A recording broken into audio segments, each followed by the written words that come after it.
There is a genre in Viking poetry of the shield poem, exemplified by the Houselong of Theodulf of Hivinia. He had a shield painted with scenes of the mythology and wrote a poem to express those stories. It took him the harvest long to write it. I was given a similar shield by Thorskegethorn, and so as thanks, I tried to imitate Theodulfa and write my own shield poem. It took me the length of the lengthening days to write it, and so it became called Lenctenlong.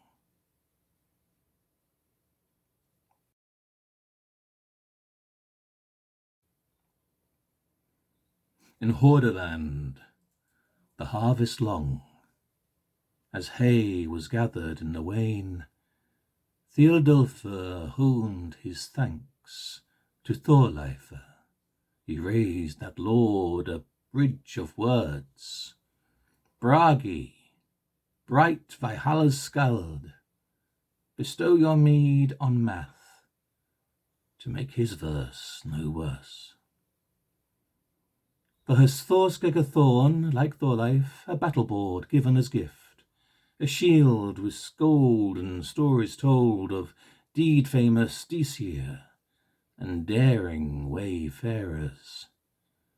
Striven have I for staves to stand as worthy thanks.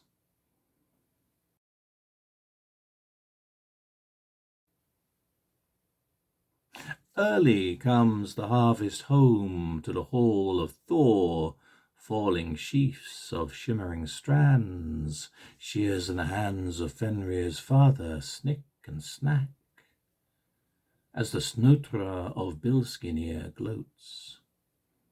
Troubles need bring treasures, trade for a crop of braids. Lofty reapers lacking the lady's store of foresight, thinks he to thoroughly vex the thunderer's sense of fun. But his health shall stand as hostage for hair with gold repaired, and boons for the gods and bounty, else bones unknit and groans. Down among the dark elves, donna to flee, has gone the loose-tongued long one, laughing at dwarven craft, a gadfly galling their pride. Guild may yet a shield provide, till forge and fire flare for hammer and hair. The saga of Thrudheim speaks, summons the gods to come and weigh the worth of treasures won by Farbauti's son. Loki's wagered head is lost. His lips are tightly stitched for the mighty hammer Mjolnir and a mane of golden grain.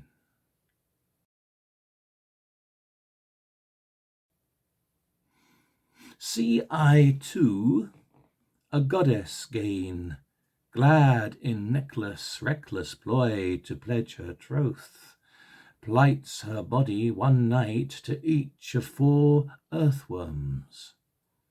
Arms a-gleaming her charms shall buy Brisingamen in beds of stunted runts. Broad in their needs and bruising, unbridled in a rutting wild, dark elves delve the Vanadis. She draws from each a glory never known in dwarf home, till Nordri's kin begin a long and loving Galder to lay on tears of Freya. This Dis shall dazzle the eye, desire in all arising. Her heart shall harden armies, her hall shall guest the fallen. Her hands shall proffer healing, hail from battle and bale. Her steps shall foster flowers, fields rich harvest yield.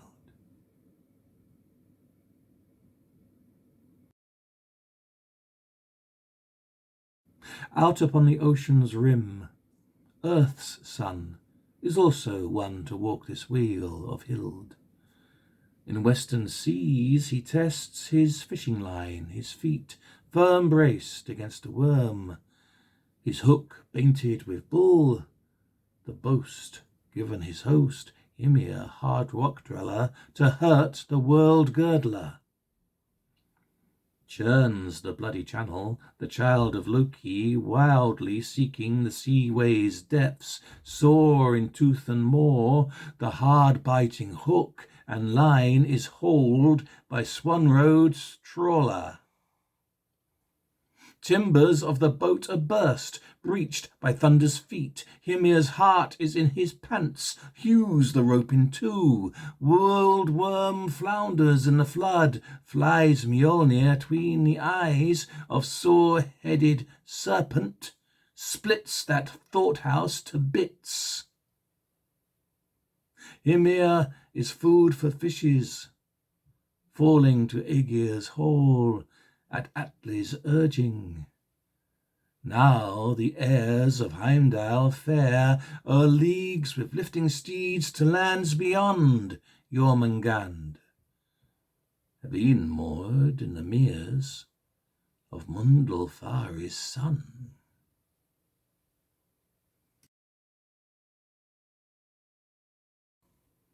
Last on this lid to tell, a lord, the boast of Njord, brought by golden bristles, Brock and Eitri put flight into Jogging Hog's hooves.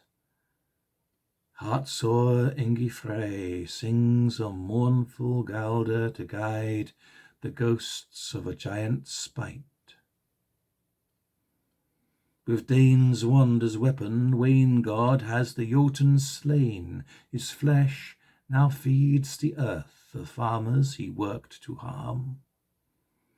Cattle and grain are given, gear to keep them the year, but none may numb the grieving, naught can mend the slaughter. Such scenes have been painted on circle finely worked. Thorskegger Thorn has made it, thunder's Dis a wonder. These staves must stand as thanks, strophes of worship and troth, praising the girl and her gods for goodly leather and wood.